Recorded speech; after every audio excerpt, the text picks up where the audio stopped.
we're back. Looks like it might get interesting soon. I'll tell you, this GoPro stuff, what a drag. Like seriously, if you're out for a day's ride,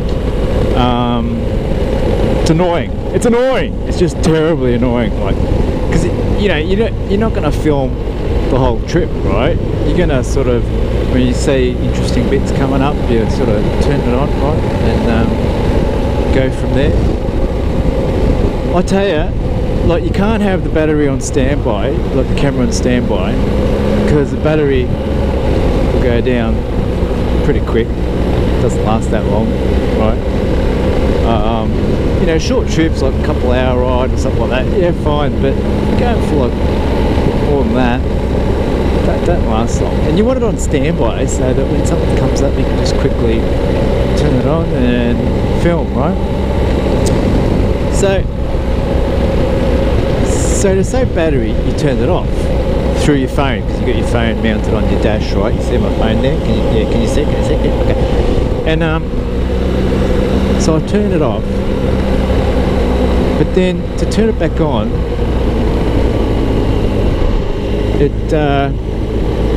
it loses its Wi-Fi connection, or something happens anyway, and you can't turn it back on, and it like loses its connection with the camera, and so the camera will be on and on standby, but it won't connect with your camera, and you can't do shit. And then so you got to turn your camera off and then turn it on so it can reconnect to your Wi-Fi, and you can be ready for standby. Oh, what a drag.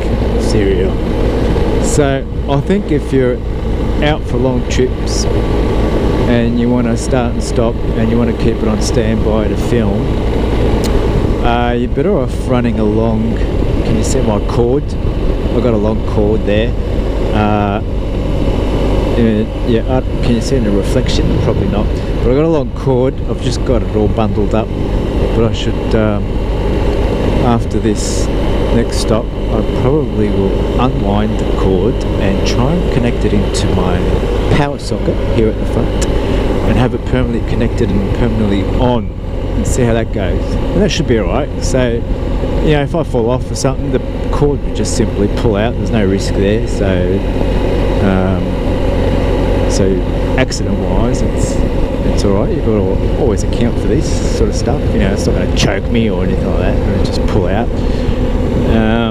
But I think that'll be the best option, is just forget this freaking charging shit and putting it on standby. It gets too fiddly, and while you're trying to ride and touch your screen with your gloves, put it on standby, that sort of shit. It's too fiddly for the bike, too fiddly. So I'm going to try the permanent plug-in. I'll let you know how that goes later. But look at this. I think we found some nice terrain here. Okay, let's go. Let's see where we can go. Hang on, this is still suburbia, isn't it? Houses.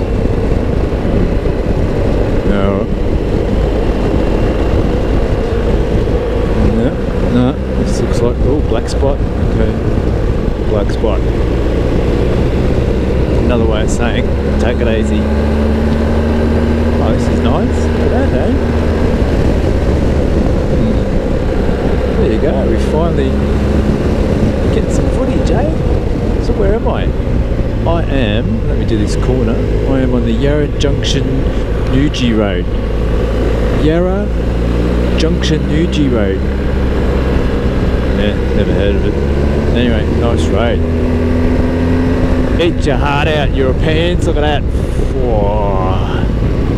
Nice as, eh? Pretty cool. Now I'm in rain mode on my, nice. I'm in rain mode on my GS. I must admit, I like rain mode on these kind of roads, where there's probably mould and a bit of wet here and dry there. It's sort of a mix, you might have water runoffs and that sort of stuff. I enjoy the rain mode on this GS because it cuts in, the traction control cuts in pretty quick if there's any kind of little slip. which I like because it tells me, it's like feedback from the road. It's like it's telling me, hey, this bit of road here is not quite that as grippy as you think, and so I can know my limits very quickly in rain mode because it jumps in. So it jumped in there, so I know I'm sort of reaching the limit of traction on this sort of tarmac. Now, of course, if you're racing, you want to take that off so you can slide around, but I'm not racing. On this kind of road with trees everywhere, safety is first, because stumps are not your friends. Tree stumps are not your friend. They kind of break backs and break bikes and that sort of stuff. And big falls over the edge kind of kill you, really. So I've got the traction on its most sensitive setting, rain, so we can work together to comfortably know our limits around this. So there's a bit of traction there, so I know that, okay, that's about the speed for this weight of bike that I could do on this tarmac at a safe level, you say. It's very good feedback. I love it. I love it. See, on my other older Jess, you don't get that. It didn't have that sort of traction control, so you had to gauge manually how much traction you're getting. Problem with that is you'd often get a surprise that it's all of a sudden lose. Like you probably had been losing a little bit as you were going, but you hadn't noticed, and then all of a sudden just lose big time and scare the crap out of you. So I like this early warning system. Love it. I think it actually teaches me to be a better rider because it teaches me to be smoother with the power on and power off. One of the lessons that I always got from Miles Davis was it's all about smoothness, and from BMW training, Shane and Chris, easy power on, easy power off, no quick jerky movements. You want that bike weight to transition nice and easily from one side to the other, or back and forth, you know. I think I lost something there. Yeah, bike slid a bit. Anyway, it is a bit wet, isn't it? Alright, I might start another clip. This one's getting long.